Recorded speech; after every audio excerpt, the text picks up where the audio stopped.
thing that got me going at addressing the busing issue again is last Thursday we had a Southwest Common Council meeting where we're trying to talk with various neighborhood representatives, and we had some folks. We had a couple of representatives from Cornhill, and then we had Evangelina Johnson, who's the CET representative, school coordinator for Nathaniel Rochester. She had joined us also, and so we got talking about the fact that, gee, here's School 3 in Cornhill. It's really the one middle school that in theory could take kids from any of these Southwest schools, and most of the Southwest schools are off limit to it because of the distance that the 1.5 mile distance requirement.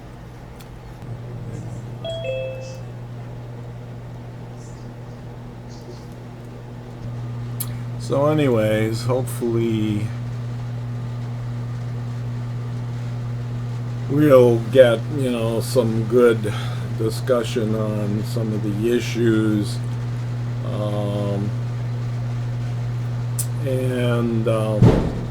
I was just a few minutes ago sending a copy of some of that stuff to a fellow who's Paul Reed, who heads up Norton Plastics, and I had joined a meeting this morning for the Plymouth Avenue Business Association, and they were talking about what they need to do to get workers for that company, and it struck me that all of the issues relative to how good the schools are impacts all these companies, and maybe we need to try to lasso some of them into this discussion to get more people pushing for improving the quality of the schools by getting more local students attending the schools, because you're spending an hour a day or an hour and a half a day on the school bus, and your parents can't get to your school because they'd have to use 2 or 3 bus exchanges to get there. We need to do better than that. And so,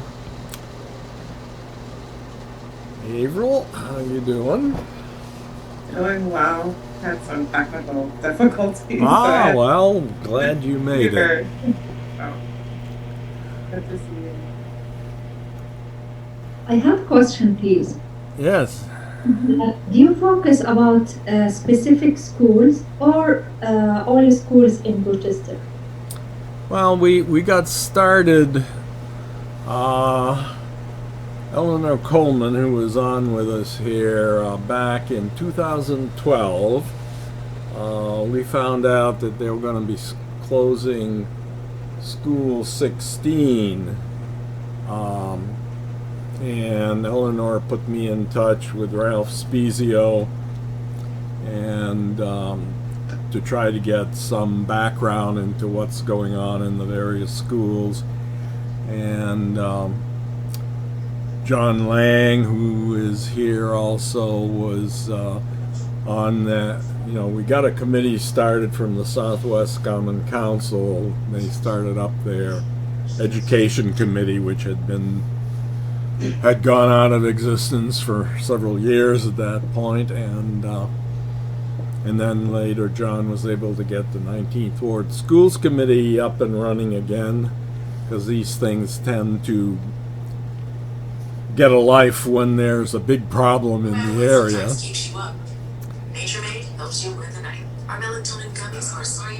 What you got there, Eleanor? I don't know. I just put it on silent and it started talking. Ah. So, anyways, we fought and we got we got the school board involved. Mary Adams was very helpful in that, and we got to know all the school board members very well, and the superintendent, and John and I drank coffee with the superintendent more times than I can remember. And we got them to keep the School 16 open, and the board passed a resolution that it would get renovated and reopened once it was in good shape. Then we found out School 10 over on Congress Avenue in the south part of 19th Ward was also on. It was planned to move that the school over to Cornhill, move the kids and the program they had at that school to school number 1 on Cornhill, and we fought that because we had more students in the 19th Ward area than there was up in, not Cornhill, the Cobbs Hill, I should say. So we got them to agree to leave that school on Congress and renovate it because it needed renovation. So we've gotten 2 schools renovated, and the 19th Ward is in pretty good shape. We've got School 29, which needs a little renovation yet, but it's doing well. We've got 16, and we've got 10. And just across Genesee Street, we've got the Wilson Foundation Academy. We do a lot of interaction with School 19, which is actually in the Swan, right on the Swan-Plex dividing line. But the thing now is, can we make sure that they become really effective community schools? Because everybody wants to have community schools, but then we've been tolerating this busing issue for the 8 years that John Lang and I have been fighting this fight, and it's just crazy. And you get to the point that you say, this isn't accidental. There's somebody who figures that they're basically stepping on our black and brown community, and you hurt the schools and you get to privatize them, is I think the picture that I'm getting. You can't, it's just crazy that we keep doing this. So anyways, that's my spiel on my soapbox today, and I'm hoping that we can start getting some people to really absorb this and realize the impact it's having on our community. That there's. Get back to her question. Pardon? We go back to her question, which was, do you plan to do this for all the schools or not? Oh, thank you for. Yeah, well, as we work on this. We were aiming at the 19th Ward initially, then we expanded to the Southwest, and then lately, quite often, we'll get some people from the other side of the river joining us because they've got the same problems there. So we'll talk with anybody that will be an ally for us to try to get this done. I certainly don't have the energy to get involved with every school in the district, but you know, they're all in the same boat. They're all in the same boat, except for a few that, you know, are recognized that, gee, oh, those are great schools. We'd like to bus our kids there, but there isn't enough room to accommodate half the kids you'd like to have go there. So anyways. Thank you so much. Thank you.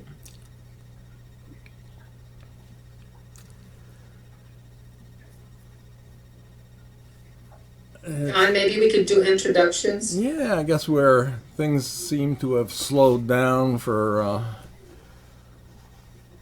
Okay, I'm John Boutte. I chair the Southwest Common Council Education Committee. I'm a former Kodak engineer and got started on this quest when I had been retired a couple of years, and in 2012 School 16 was being closed. Don Bartolo, you're You're on mute, Don. I'm sorry. Can you hear me? Yep. Yeah. Okay. I'm Don Barlow. I live almost in the shadow of the Board of Education. I live on Cascade Drive, which is in the 9th Ward. I know both the Johns from the Rochester Coalition for Public Education. I'm also a member of the county and city racial and structural equity. I'm on the Education Committee, and we're to the point where we're beginning to finalize our recommendations. I've had every job in the school, including superintendent, for 10 years in Dansville. Right now, I have my own theater company. I mostly direct. Once in a while, I act, but theater's my love.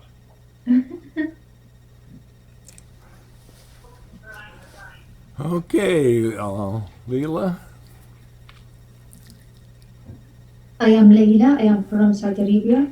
I study at Nazareth. My major inclusive education. Okay, great. Stella? I'm Stella Wang. I teach at UVAR. I have a community engaged translation course focusing on Southwest Rochester. So I am not entirely familiar with the crosstown busing issue, but I did reach out to a student, a senior in political science, about our discussion tonight, and I post some ideas and questions in the chat just to see if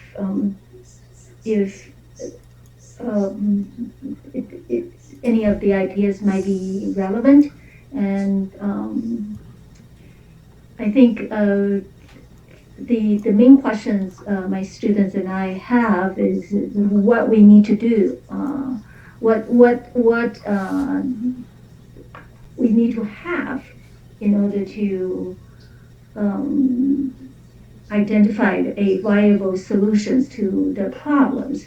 And then once we get there, and then we realize that perhaps we need to define the problems first, and the next question is who determined what the problems are. So that's why you'll see this is a very long post in the chat about who have been involved in this discussion. Do we have information directly from the students? They may be young, but they are the ones who experienced the consequences directly. So do we have information from the students? Do we have information from the parents and the schools? There are some questions there, and I hope they could, could Great. be useful in some way. Thank you. Yeah, that's some nice input. Thank you. Avril? Hi, I'm Avril Little. I know John Boutte from the Y. We met at the Y affiliated. Those were the good days. Yes.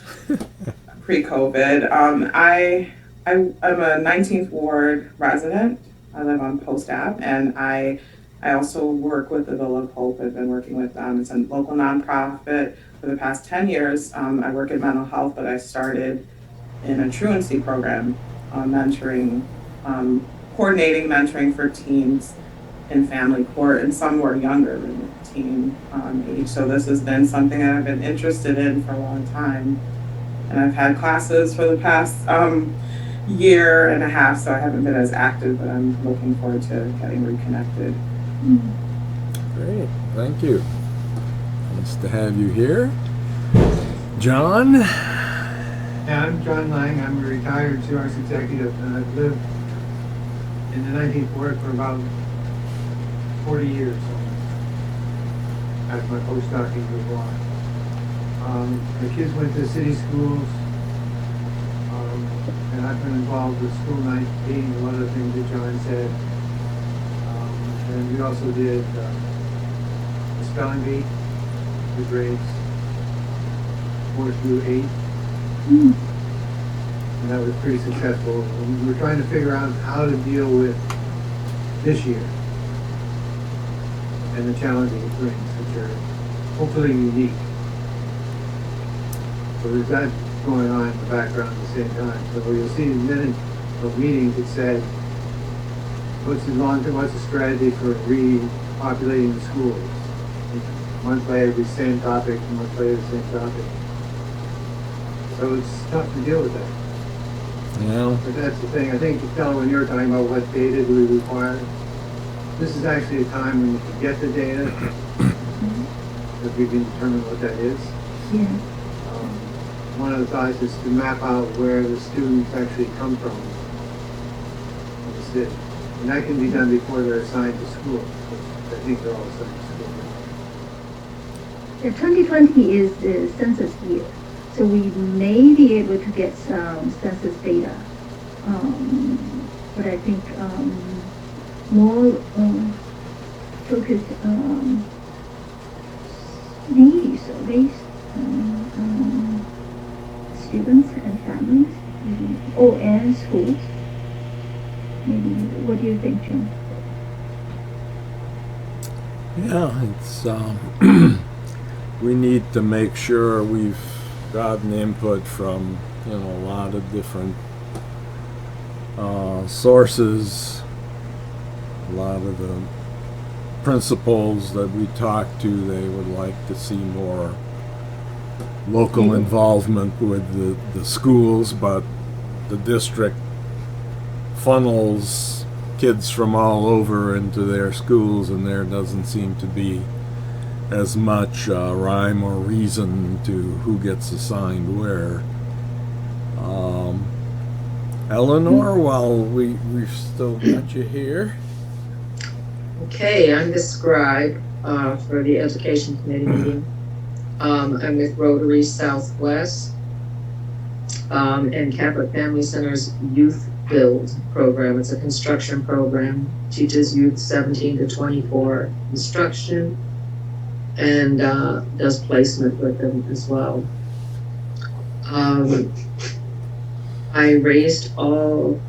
My husband and I raised all 3 kids in the 19th Ward, and we were pretty fortunate because it was a good neighborhood school, School 37 at the time on Congress.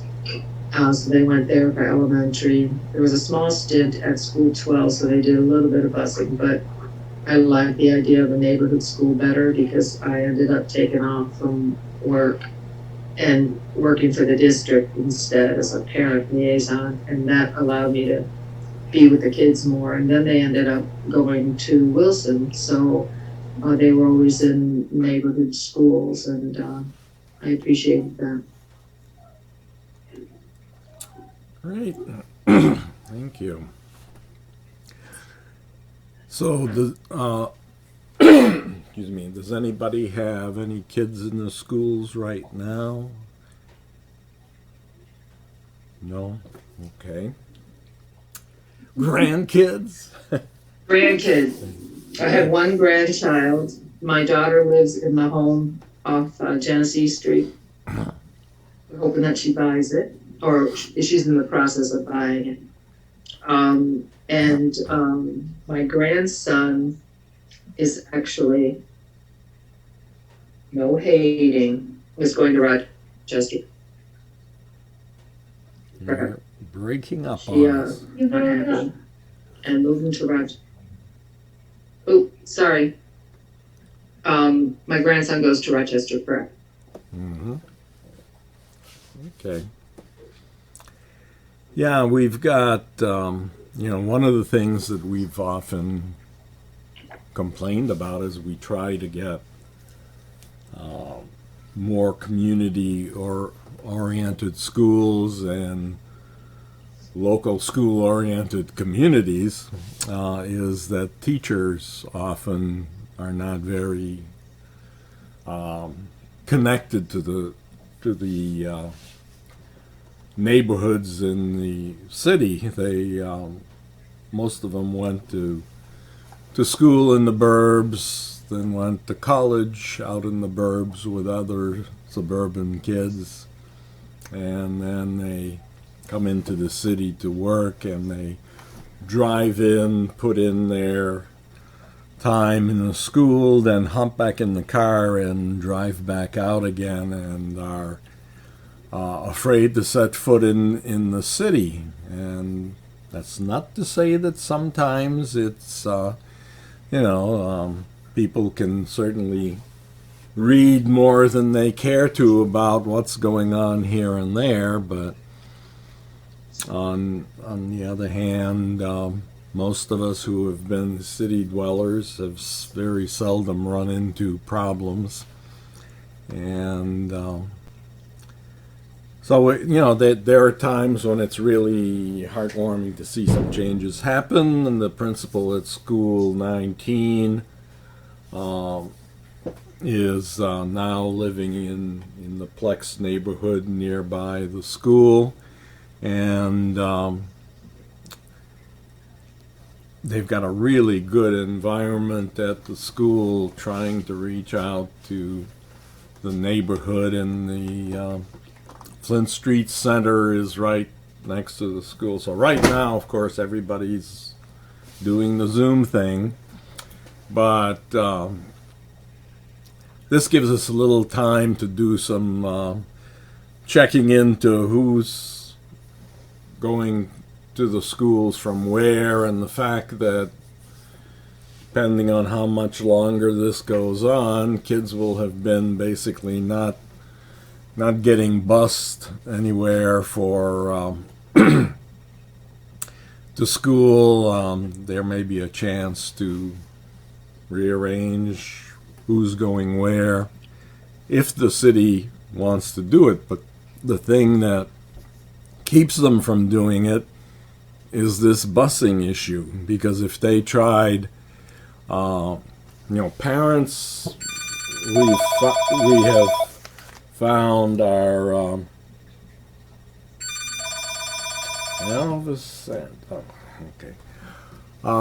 parents are afraid of having their kids walk, and that we've heard many times. They're also, there's a strong desire to have the ability to choose the school that their child goes to. Now, for some, that's a question of, they want to send their kids to a specific school.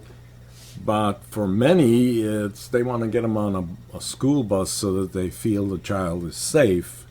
And for those situations, the best thing we could have is to have the school say, we'll put your child on this bus. They'll go 3 blocks, 4 blocks over to the local school, and you'll be able to walk to that school when you have something to, a parent-teacher conference or whatever. but they can't do that because they won't get reimbursed for the bus ride. So that The school won't get it reimbursed, right. is it? The state has a regulation that the bus has to take the child for 1.5 miles or more to the school that they're going to in order to qualify for reimbursement, which makes great sense if you're thinking of a little town somewhere and you draw 1.5 miles. Yeah. Circle around it, and the kids need to walk, and the towns usually are fairly safe. But in the city, there's always a school that's 1.5 miles away, and the main thing you do is you force people to put their child on a bus and waste a half an hour or an hour each day going to school. So we've tried to be very careful when we propose these things to not say let's stop the busing, because there are people who are busing their child somewhere for a good reason. You know, maybe the grandmother lives next door to that school on the other side of town, and that's where the kid goes after school, or they're going to Rochester Academy or some charter school that they're happy with.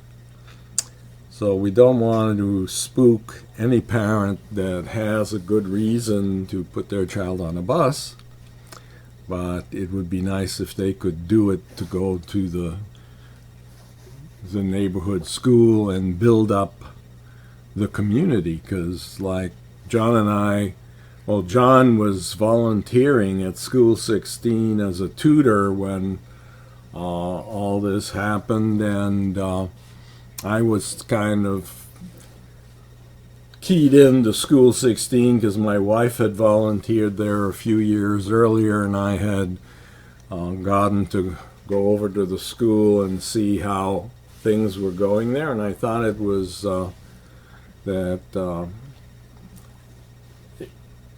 Mrs. Thomas, the principal back then, was, had a real nice atmosphere there. And then they suddenly are talking about closing the school, and so we had a reason to have an affinity for that school, but most parents in the neighborhood, if their kids were, drove across town to go to a school, there's no particular reason for them to have a relationship with the nearest school, so there's less tendency to fight for the school when something happens. All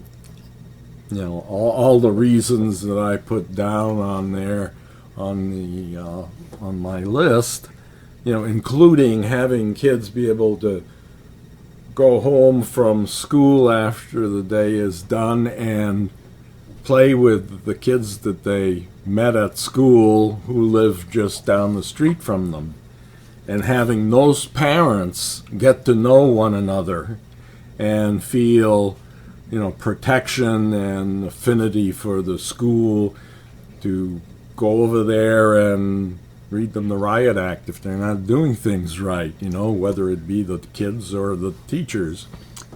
So there's a lot to be said for really trying to get back to a neighborhood school situation.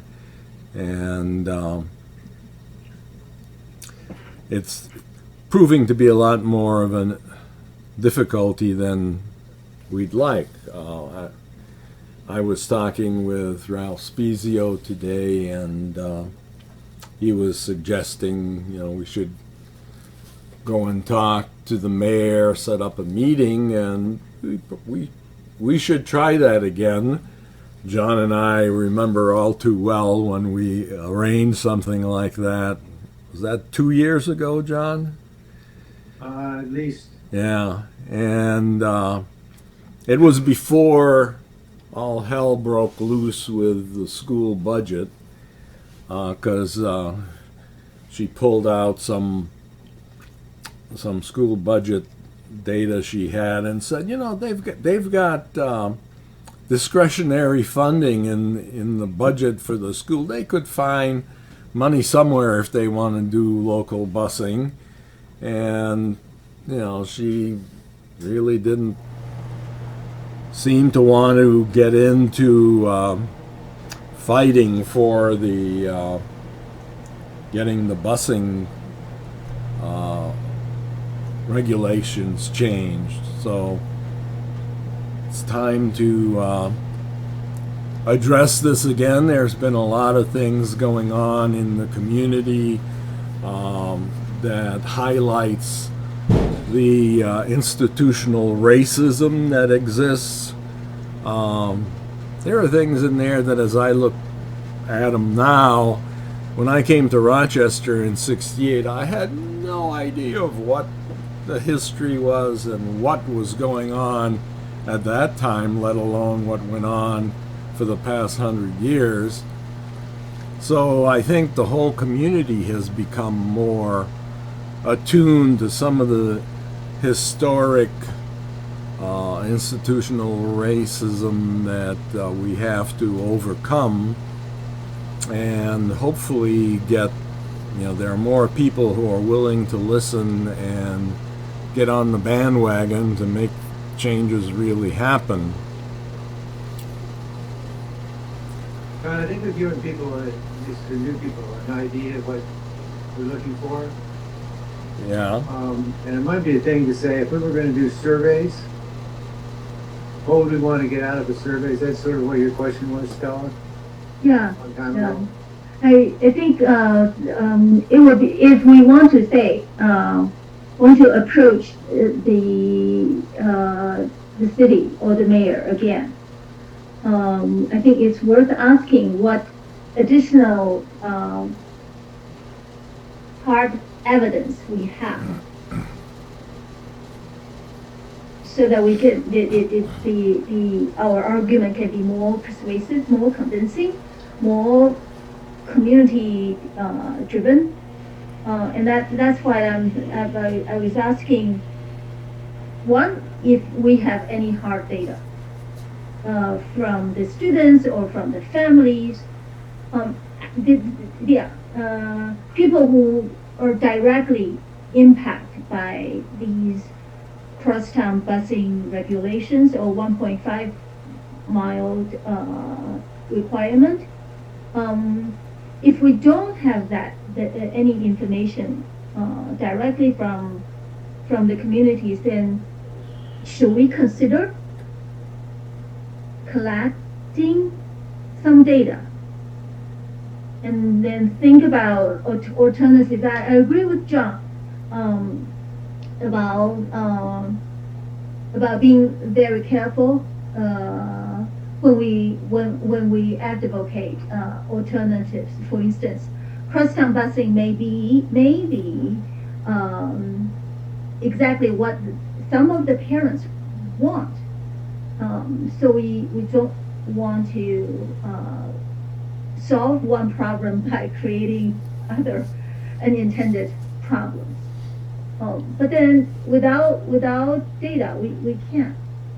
As you can see, I'm from academia, so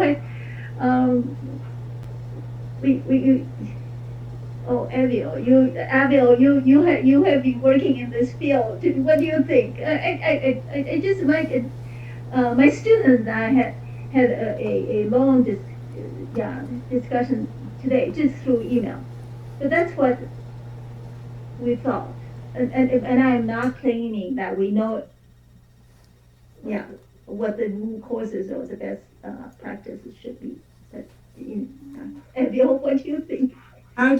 I wonder, with School 16 opening, Mm-hmm. are there families who have benefited from that model that Mm-hmm. could speak to that, sort of working backwards, who are living in the neighborhood, the teachers who live in the neighborhood? Can we get some even data from that school? Mm. I don't know. I'm just wondering, just in your perspective, because we've heard about what some of the issues may be, and talking with parents, I've heard, students having to travel an hour, getting up at 6 a.m., having to travel an hour across town, for even in the south area of Rochester, if the school traveling to number 23 school, for example, from this area. So I've talked to a lot of parents, but not taken surveys of what the issues are. So I think anecdotally we know what some of the problems are. And these are mostly students and their families who might have gone to school 16. I'm just wondering, I know because the school opened with the intention of promoting, or even school number 19, promoting a large number of kids coming in from the neighborhood and increasing that parent involvement, and just seeing, is there data to show that parents are more involved, the truancy is down? I mean, with COVID, things have changed, of course. So it would be maybe hard to measure, but I'm just wondering if there's any that we could look at some of the schools that are using a neighborhood approach. And so when you talk to the parents, did they mention anything about performance? How are students doing in their schools across the town? Yeah. Given that, they had to travel half an hour, 1 hour every day for them. How are they? Some of the students I work with have, or families I work with have students who have classifications through special education. And quite frankly, there may not be a program in the area to meet the of the youth. So there's this piece of having to travel if there isn't a program. And that's a budget issue, or it just speaks to lack of diversity and enrichment within the schools themselves. So you may, and some parents do complain about performance and have opted for charter schools. I've heard quite a few talk about Rochester Prep and some other schools locally. But I couldn't speak to just in my experience over the years that I know working in the court system, when we had so many kids coming in on PINS petitions, and we don't see that anymore, that many had just weren't engaged, and the parents, some of the challenges were the parents didn't have a point person at the school. They felt completely disconnected, and the kids were disconnected. And often assigned schools maybe didn't participate in the choice process or the option process, and were just assigned schools. So there was no buy-in, and when the student wasn't doing well, there wasn't a partnership. So I think for me, a neighborhood school, community school implies that there would be this partnership just because of proximity. And I'm thinking that some of the issue that we have is students and parents living in all different places and not being able to access the faculty, staff in the way that you would if you were in the neighborhood. I grew up in Brooklyn, and my school was walking distance, and my friends went to my school, and we're all in touch today. So there's that significance to the benefit of being in a community school. So I've said a lot, but I don't think I've offered any solutions. But I think it's a good idea to, if we could somehow capture what families are saying. Yeah, are all of you familiar with School 17, which is a community school, and that was a school where Ralph Spezio had been principal back in the 90s when it really became a good community school, and then he left to follow the lead poisoning issue, which he discovered as he got everything else working there, but some kids were still having problems learning, and he left to push for the eliminating lead poisoning in Monroe County, and the school went to hell in a handbasket because it the principal that came in didn't have the same view of the value of knitting the community into the school. He had stopped the busing completely there.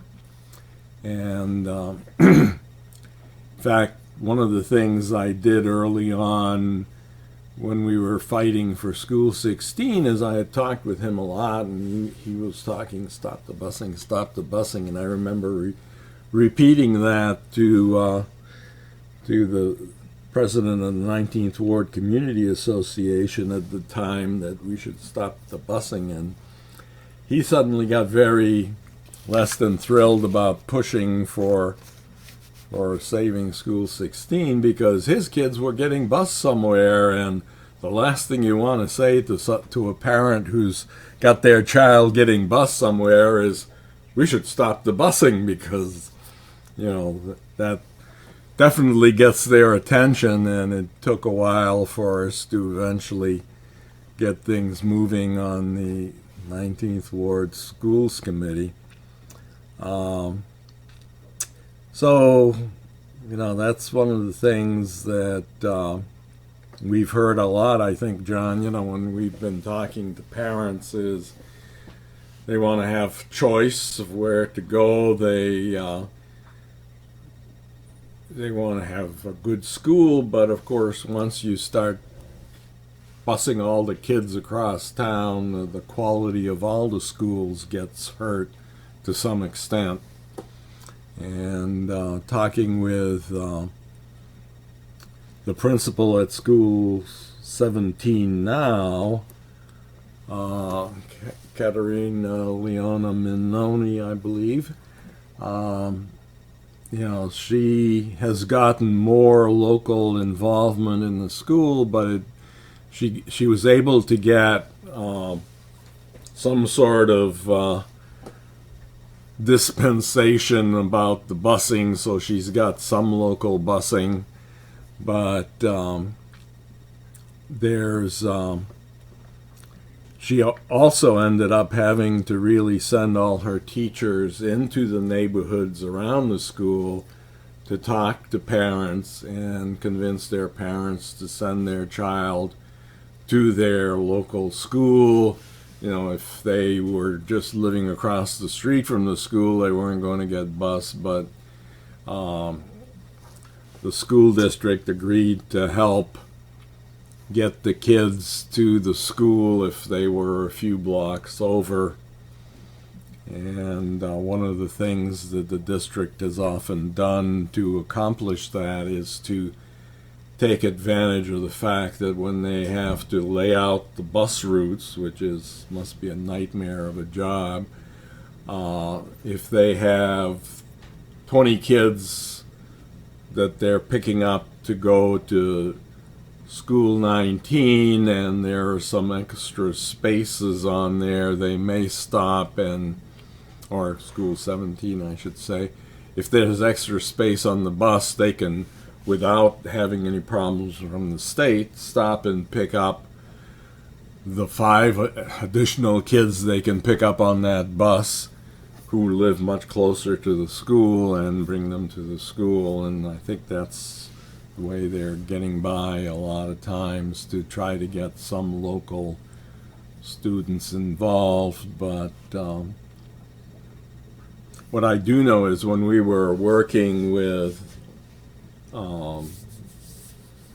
Mary Adams, and we had a lot of interaction with School 44, which was still a neighborhood school, and it was difficult getting the district to let kids who wanted to go to 44 from the neighborhood to go there. They all went, you know, the folks who assign kids to the various schools weren't really playing nice with the schools and helping the kids get to their neighborhood schools.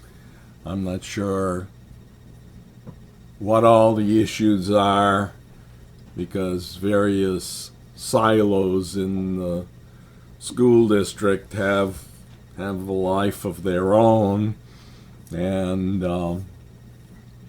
we've usually gotten good interaction with Mike Schmidt, who is in charge of all the buildings and also the busing, but it's been a complex interaction, and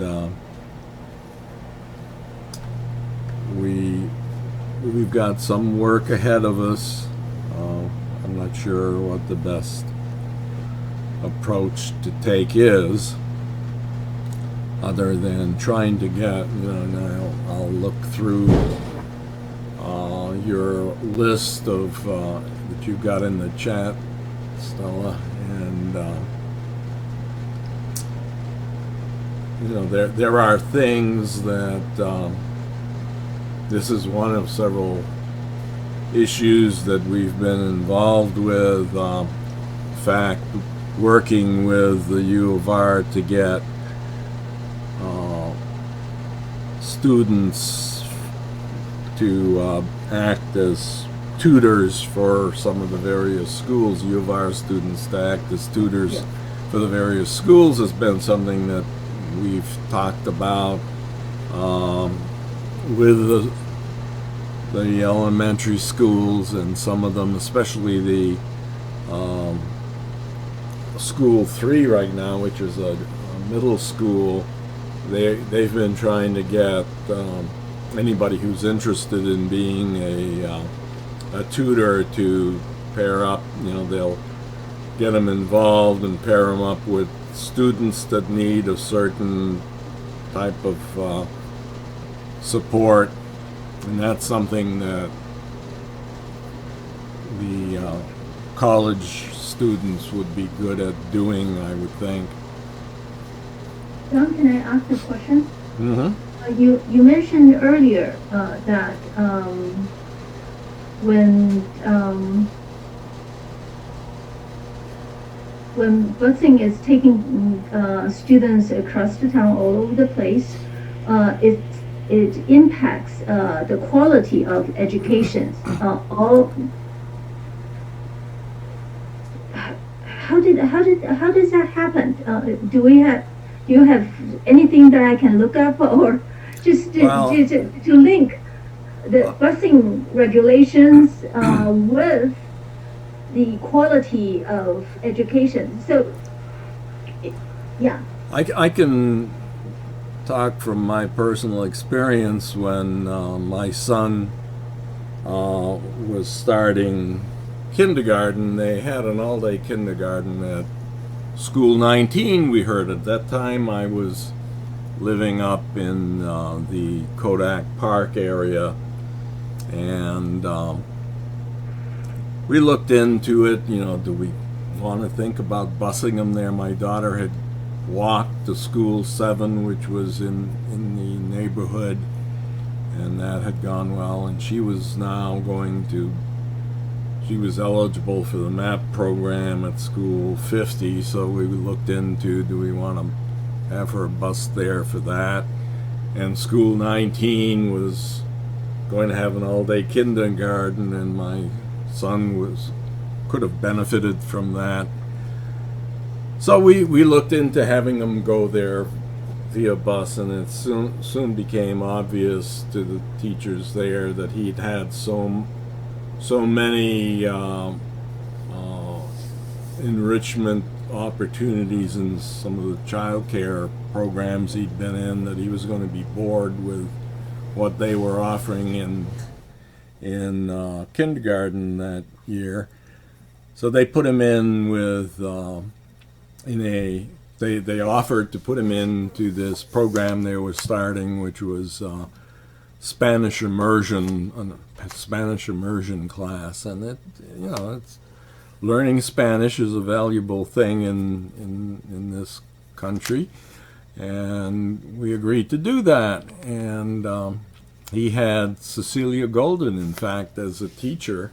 She was Cecilia Turner back then, and she did a nice job with him, but he would miss the bus so often because his mother would be off to work, and his grandmother didn't always, who lived in one of the apartments in the house, didn't always get him going. He would have flunked out the first year if I didn't have a job that when he called me and said I missed the bus again, that I could say, okay, I'll pick you up and I'll take you to school 19. I must have done that at least a dozen times. And you miss the school a dozen times, and, you know, your ability to keep up with things goes down and down. And that's what every child who gets bused across town to a school, you know, it depends a lot on their, you know, how disciplined they are about getting to the bus. Depends on whether they've got somebody in the household that can take them to school if they missed it. If it's a neighborhood school, you can walk if you have to. So, yeah, and I think I've heard that from a number of teachers. John Lang and I worked with Liz Hallmark for, God, that must have been about at least a 6-month stint that we worked on this managed school choice task force that was looking at, should we change the regulations for the managed school choice program? And that just about everybody that was that was involved with that favored seeing as many kids from the neighborhood going to the local school. If it was 6 of one or half a dozen of the other going to the local school, or taking a 1.5 mile bus ride to a school that was no better than the local school, you know, everybody was in favor of getting them to the local school. But then that never happened. It was a long stint, and you know, on that task force, but we couldn't get the district to succeed. And we, at the time, you know, at various times, we've had superintendents that went and lobbied in Albany for changing the regulations, but there's always enough opposition that it hasn't gone through.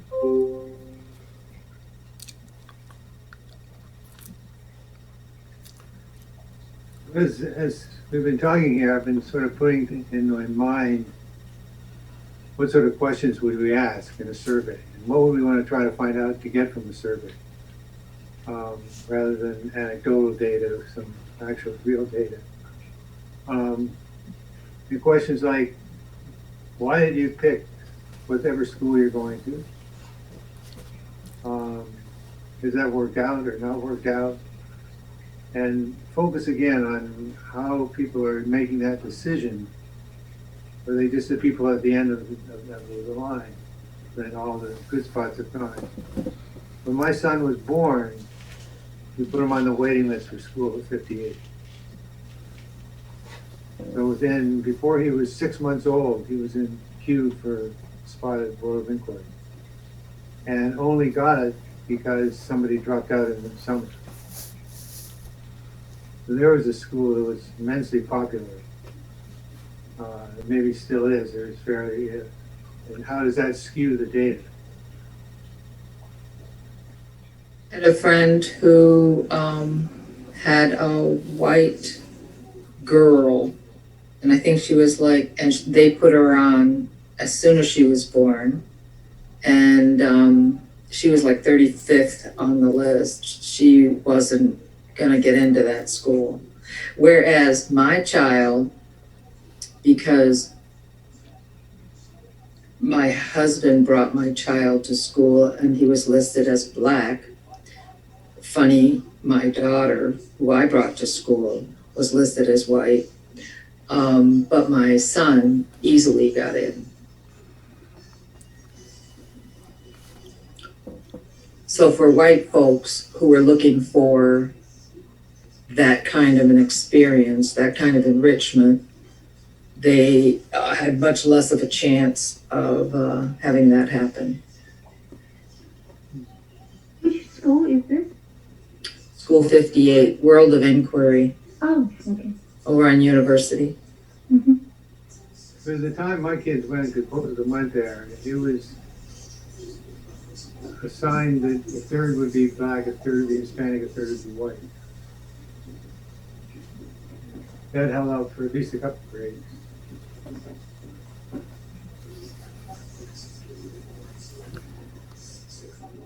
Yeah. Yeah, I think. I'm looking at. I don't know if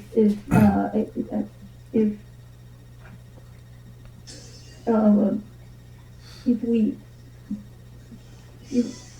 if a survey can be conducted, what I'm based on what Evil and John have said. I was wondering if we can focus on school 16 and then school 19 because the principal is very involved. Oh, and she top wants notch. it to be a neighborhood, community-oriented school. So I'm thinking, what do you think? Now we have two Johns. I think two Johns. Will it be a good idea to just start? Even I'm thinking if I want to find a starting point, maybe I can approach these two schools and ask for. Let me back up just one, got another idea where you were talking. Yeah. Can we ever get it to where they'd all be, how far away are they from being community schools now? And why is that? So a lot of the schools have a feature. So Board of Inquiry is different learning patterns. Mm-hmm. Same with school, one on Congress Avenue. Mm-hmm.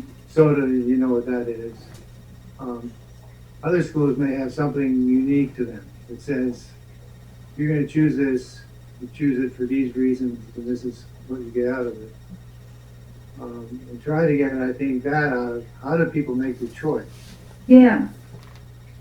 How are they steered by downtown? So here's three options. Well, two options. Well, one option, you know. We get at that one, and then get from the student's perspective or the parent's perspective of why do they want to go to school? And we then match up desires and capabilities on one hand, and is that being steered right? So are the people who want to be in those schools get in those schools? How do they find out about it? Mm-hmm. And trying to put in the mind of the parent of what are you doing now to prepare for next year.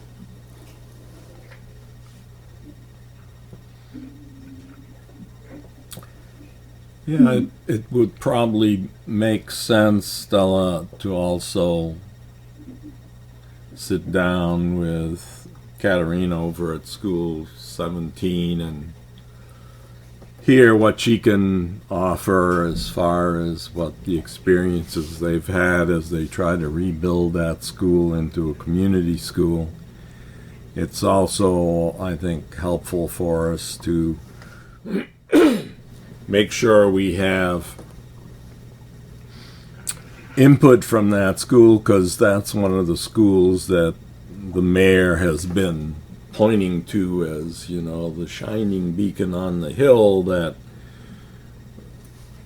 they have confidence in as being a valuable model. And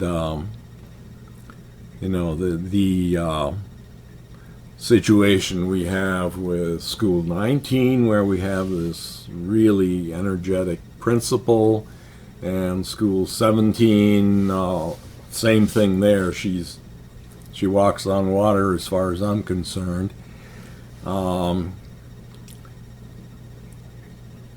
there are some really good principals, and there are some that are a little bit, not quite as full of energy. And it may be that they're dealing with more staff problems, who knows. But certainly 17, 19 are two that we should get some feedback from, and 16, since we've been working with that for ages. School 10, and we've got the same issue there. There have been some really good things that have gone on there. Ricardo Adams worked with that school a lot. His kids went to preschool there, and on up through the schools, and his two daughters were just superb in terms of their performance. We had them in the spelling bee several times, and they usually picked up all the marbles. And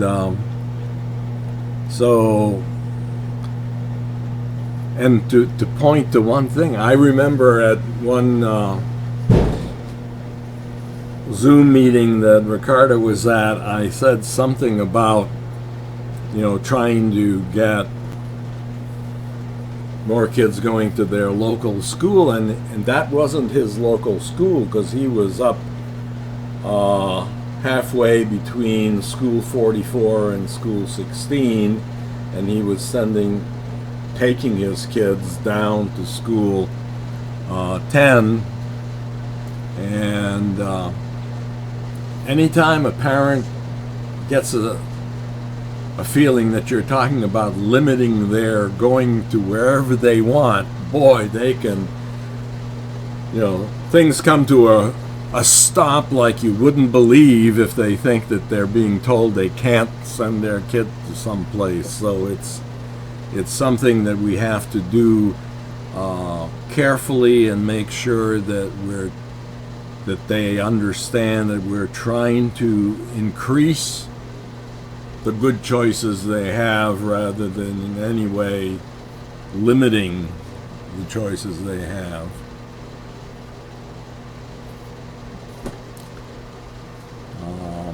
For the schools that you mentioned, do you have any data on what percentage of those students are living, in close proximity to the schools versus those that are coming from out? Because I wonder if we were able to even compare those two groups and look at the experiences of those children and parents, for those who are in the neighborhood versus those who are coming from other parts of town. Yeah, I know at one of the meetings we had for the CET team at School 10, they had a map on the wall that showed where all the kids came from. And they were saying that at the time, what's his name, the principal who took off recently, he had visited the school, and he saw the map, and he said, every school in town has the same scatter, because kids were coming from all over, So that data is there. I think School 10 had gotten it by talking to a particular department of the school to give them the data. I'm sure that Katerina has that in all sorts of ways, and I think 19 should be able to gather that information. And I haven't seen that info for 16 yet. Have you, John? No. But it can be had if we go digging. Just to give people a context of where a mile and a half is. If you're at Wilson High School, go a mile and a half one way, you're in the airport on a runway. Going another way, you're past Nick Toddles. Going the other way, you're out on 593. Yeah. A long walk. Yeah. Yeah. It's a very long walk. I also want to say that one of the things that's missing too is the whole parent connection, because my daughter, who is doing very well with her son in Rochester Prep, used to have him in school number 10, and she did not have a good experience there. She is also not a she was working full time and she was not able to get into the school regularly. And the Adams, Ricardo, and Mary, they were in that school. He volunteered in the class. And I know when my kids were little, when I left and started working in the school wherever they were, that I think that's why they got really good, because you're there, you know, you're kind of like watching, and the squeaky wheel, you know, gets the attention. And I think we're missing something if we don't also address how can we help parents be more connected, you know, particularly ones with full-time jobs, because they're kind of off, you know, that they can't be there to monitor what's going on. And teachers definitely pay more attention to involve parents, definitely.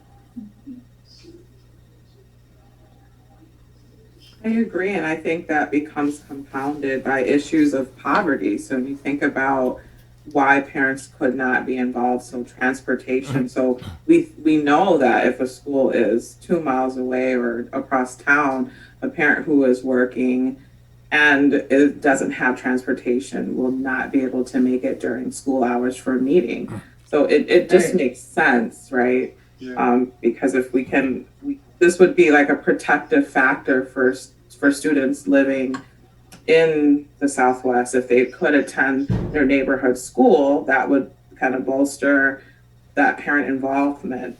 And I've seen that with now that we have so many meetings on Zoom and the travel isn't an issue, I've seen more involvement from parents for a different, you know, for the obvious reason, because they don't have this barrier of having to travel across town or make it to the office. So it does make sense.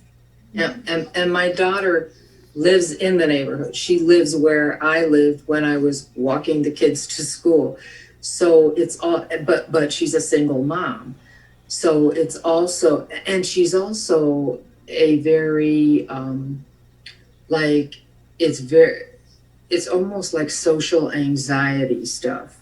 You know, like it's really hard for her to speak up with authority figures. And say what you want, but that's the fact. And it just makes it difficult when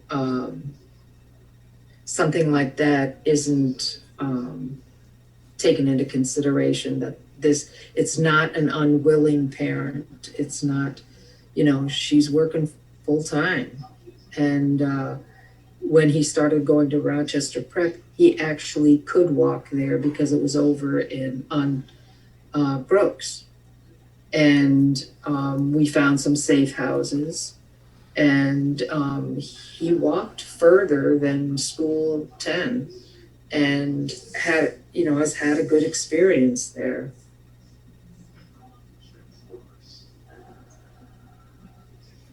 And there doesn't seem to be a huge you have to be on site thing.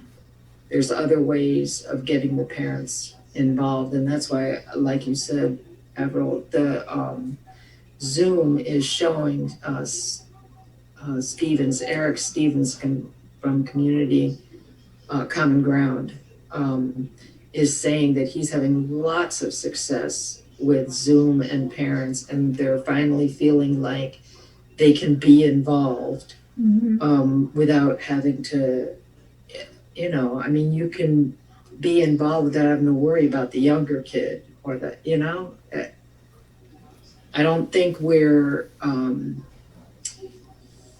open enough or creative enough in engaging parents and taking into consideration what it's like to live paycheck to paycheck, not being able to pay the bills, putting something aside so that you can pay for this, including something stupid like school pictures, you know?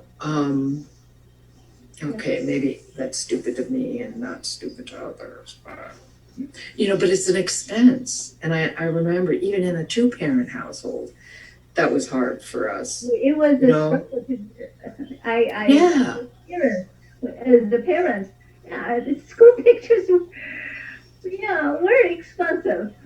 Yes. Yeah. Yeah, And think about a parent who is trying to pay all these bills yeah. and now is being told you got this one, and if you don't do this one, they're not in the yearbook. It's like Yeah. that's like crazy.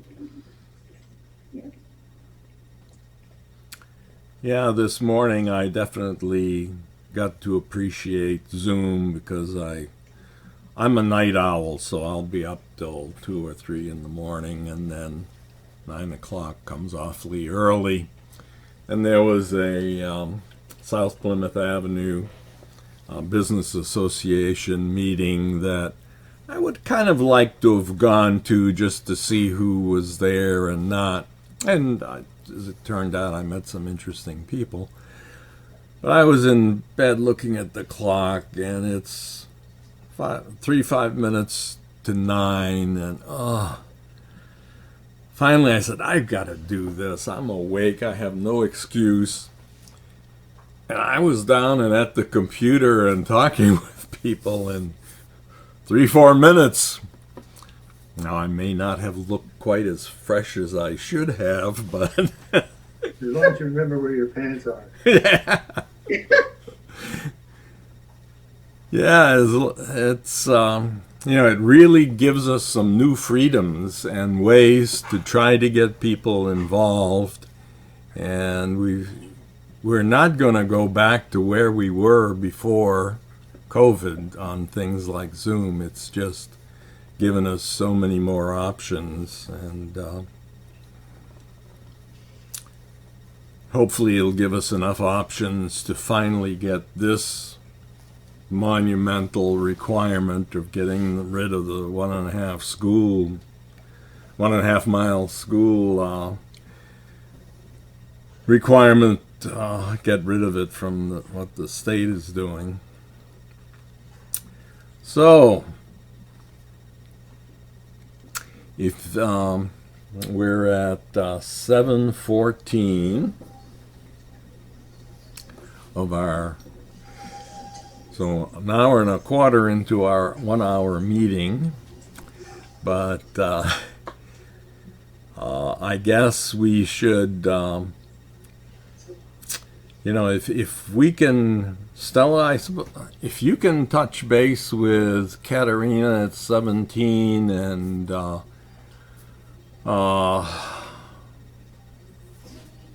Monique at school 19 and school 16, I think their next CET is in January sometimes, but see what you can gather for information, and if you have any, if you develop any ideas on how to pull together some supporting data, that would be great. And Yeah, I will report back if I get I anything. put all of And 2 Johns and Illinois and Leela, I'll probably reach out to you soon with more questions, specific questions. Okay. Okay. Well, Yeah. one of the things I did do was in the minutes, I've got your chat questions, all the questions that you had. So people, when you go back to the minutes, you can see those. I'm also putting in an update on Youth Build. We start a new class on January 11th. And so I'm putting all the contact information in here and a little update on Rotary Southwest too. So you can see that stuff, but I won't take up your time now. Eleanor, Do you have the names? I don't know the principal of school 17. Do you have the name on the minutes? Katerina, Adeline, Kath- I can put them in here. yeah. Okay. And we've got, I've been trying, I'm going to start posting also the minutes from the Rochester Coalition for Public Education minutes on location 19. I don't know if how many of you have gotten a chance to see that, but we've got minutes going back to 2012 on the Education Committee, and the Southwest Common Council has got a group that we've been putting all those minutes in, so there's an awful lot of history that you can look at, and I should really, get a few of the more interesting, like we've got a map of mile-and-a-half circle around School 16, which really makes you appreciate a lot more than my just waving my hands and talking about it, just how devastating that is to say that, oh, well, if you miss the bus when you're more than a mile and a half away, just walk to school. It's that circle goes to Ford Street, and it's huge, and that really hurts our schools to have that requirement. So I'll be sure to give you a link to the minutes that we have in there. And you've got Katerina's email, I take it, Eleanor. Look them up. I don't have hers. They're online. Yeah. So if you get into the RCSD website and then schools and scroll down. Right. Oh, that could be for you too, Stella. But I mean, you just need to go to the Rochester City School District website. But I will put them in the minutes. Okay. I just added it in the chat. I'm not sure if everyone can see. It's the city school district contact list. So it's just like the. Great. Okay, I was Thank you. searching. Oh, you rock. So I don't know if there's any new appointments, but if there isn't, then that's the current list. Oh, great. Okay, so instead of separate principals, what I'll do is I'll attach this list. Yeah. Very good. Anything else that I know I kind of forgot about the rest of the agenda, which we've been beating into the ground for several months now. But there's not too much we can say about what's going to happen with school budgets until the administrations switch over and we find out where money is coming from. So anyways, is there anything else that anybody wants to bring up while we're still here? No? Okay.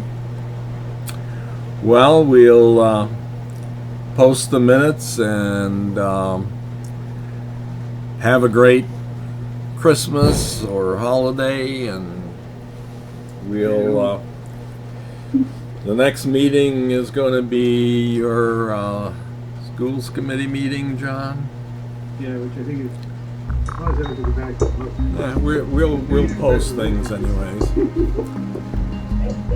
Okay, thank you very much, everybody.